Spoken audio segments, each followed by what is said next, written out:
Hey guys, welcome to another segment of In the Garden with MBC. This time we're on location in my backyard where I have my backyard compost system. It might look like to the untrained eye just a series of garbage cans, but I'm going to explain it to you. I'm going to tell you why this is such an important part of my overall gardening system.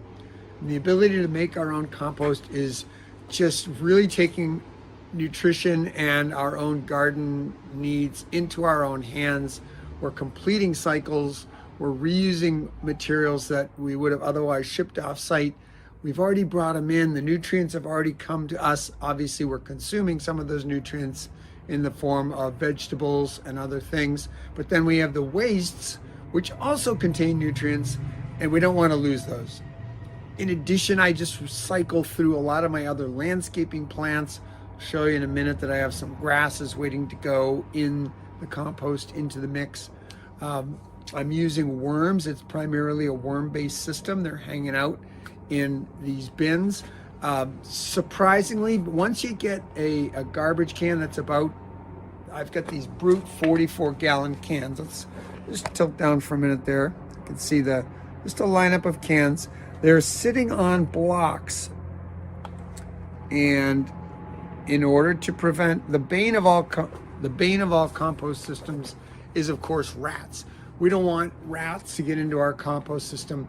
So I've got the concrete blocks that rest on the ground.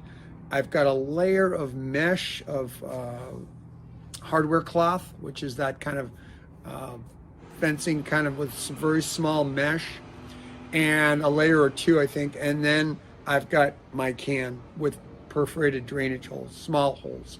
So I haven't had any problems with any rodents getting up through.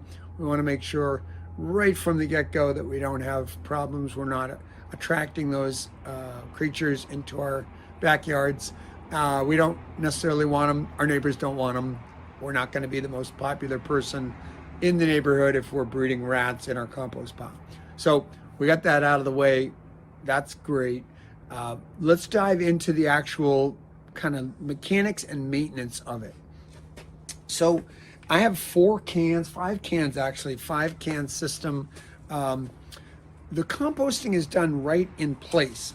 Obviously with worms, as you're placing more organic material on top, the worms are working their way up, and I keep adding some layers of food versus newspapers, cardboard, kind of bedding type material. Sometimes I'll use coconut fiber if I have that as well. Sometimes I've even used potting soil, just layering mainly to give the worms a medium to go through and also to absorb some of the juices and the liquids that come from the vegetable material.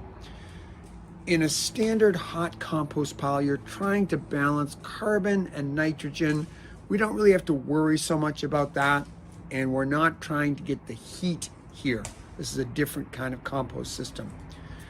That said, compost piles do benefit from aeration and from some turning. And you may be wondering, if I have my system in a garbage can, how do I do that? Well, this is all made possible by the discovery of this wonderful tool called the Compost Crank.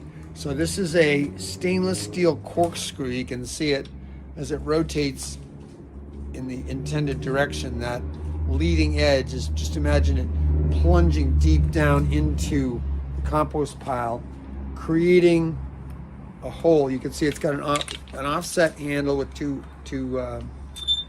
an offset shaft with 2 handles, and you just spin it around in a corkscrew fashion. You can also back it out as it gets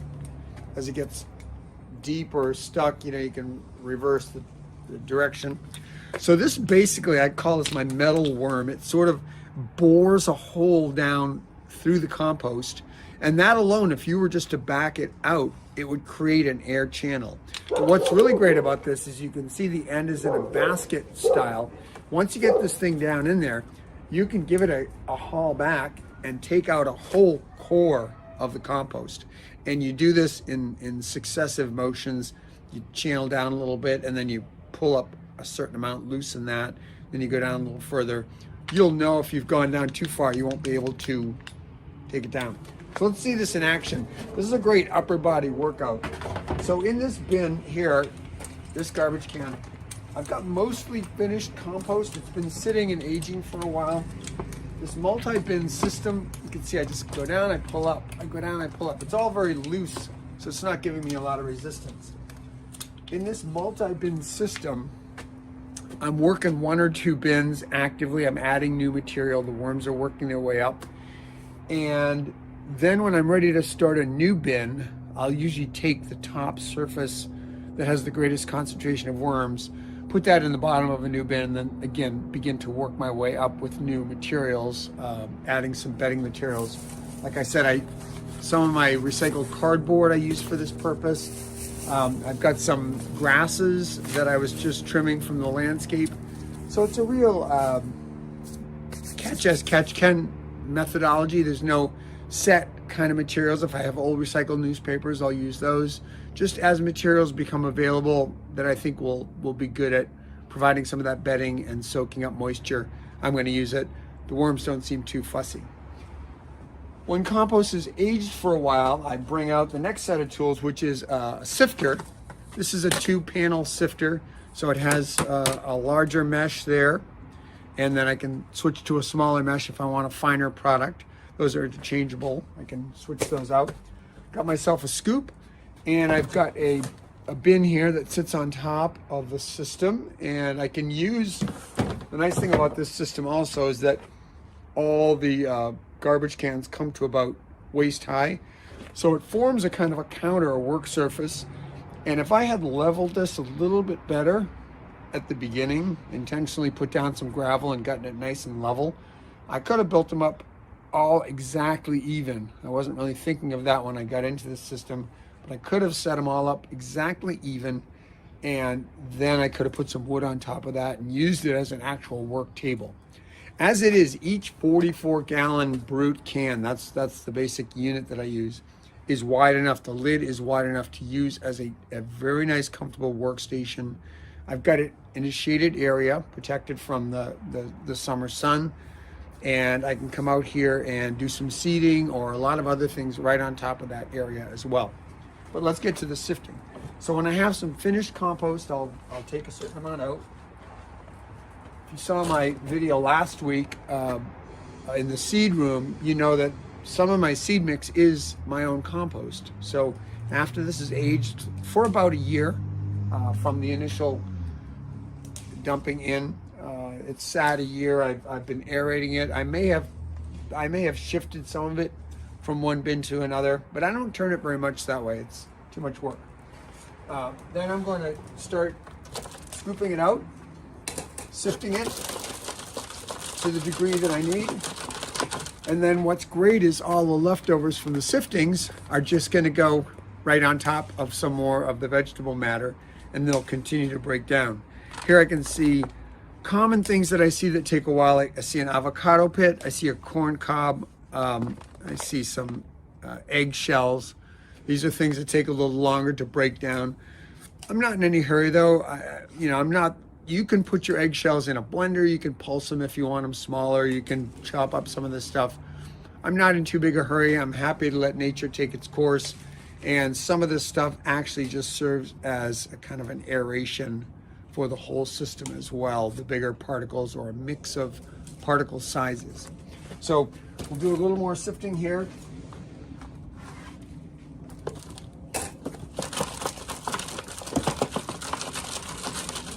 That's going to go in my active bin. And then I have a beautiful product here. This is actually just running through the first sifter, but I can even get it finer if I need it. But this is pretty good for my mix.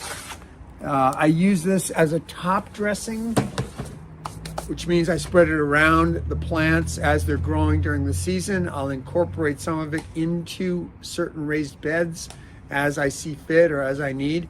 And it's just, it's a wonderful resource, and it's great having a source of fertility right at your fingertips.